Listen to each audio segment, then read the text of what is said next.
Bonsoir à vous. Ceci est l'alerte maximale 2053 sur la Terre. Ce matin, à l'aube, la banquise glaciale a complètement fondu. Comme vous le savez sûrement, le niveau des mers a complètement augmenté et des régions entières se retrouvent sous les eaux. Vous-même faites peut-être partie des millions de migrants qui ont dû quitter leur pays natal. Shanghai est maintenant complètement submergé.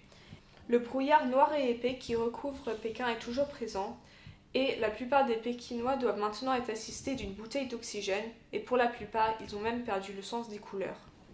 Les chefs d'État de la Terre entière se sont réunis au Machu Picchu et ont organisé un sommet pour trouver des moyens pour lutter face à cette crise. Nous avons ce soir le privilège de vous diffuser les chefs d'État prononçant leur discours à cette conférence internationale. Je m'adresse à vous, habitants de la Terre. En ces jours sombres, surtout pour vous, habitants de la Chine, l'heure est grave. Le réchauffement climatique, dont nous sommes à l'origine, a condamné la banquise arctique à fondre. Aujourd'hui, l'eau a submergé les côtes chinoises comme elle l'a fait au Japon, il y a cela quelques années. Aujourd'hui, les habitants des littoraux fuient leurs foyers en direction des terres centrales.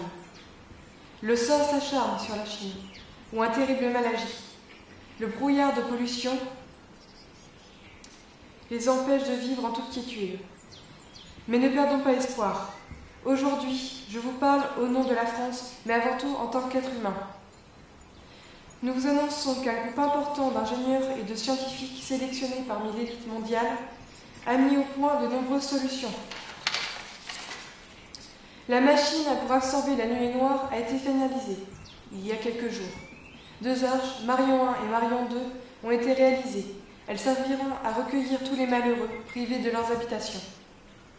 Nous avons débloqué des fonds pour payer des tubas, des palmes et des bouteilles d'oxygène pour les pays submergés. Enfin, nos scientifiques ont développé de la nourriture artificielle, avec comme premier aliment le riz. Aujourd'hui, riche de cette grande nouvelle, j'ai espoir que l'espèce humaine se relève dignement de cette dure épreuve. Aujourd'hui, j'ai espoir que les rayons du soleil baignent à nouveau le visage des Asiatiques. J'ai espoir que nos enfants et la jeunesse future puissent prospérer sur une terre sèche et féconde. Je vous le demande à tous.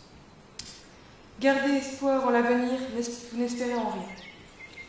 Nous, peuple de la terre, qui avons surmonté maintes et maintes cataclysmes, qu'attendons-nous? Pensons nos plaies et relevons-nous.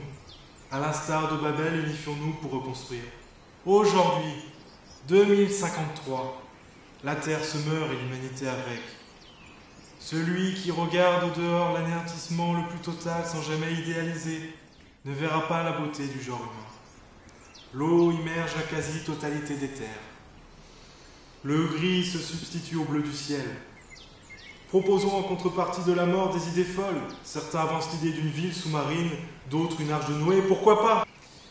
Mais la préoccupation première à l'heure d'aujourd'hui est de sauver ces populations.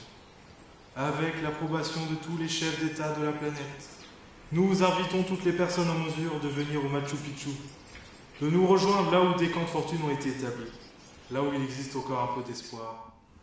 Il est certain qu'il nous reste de lourdes épreuves à surmonter. Mais survivants, ne perdez pas espoir. Vous n'êtes pas seuls.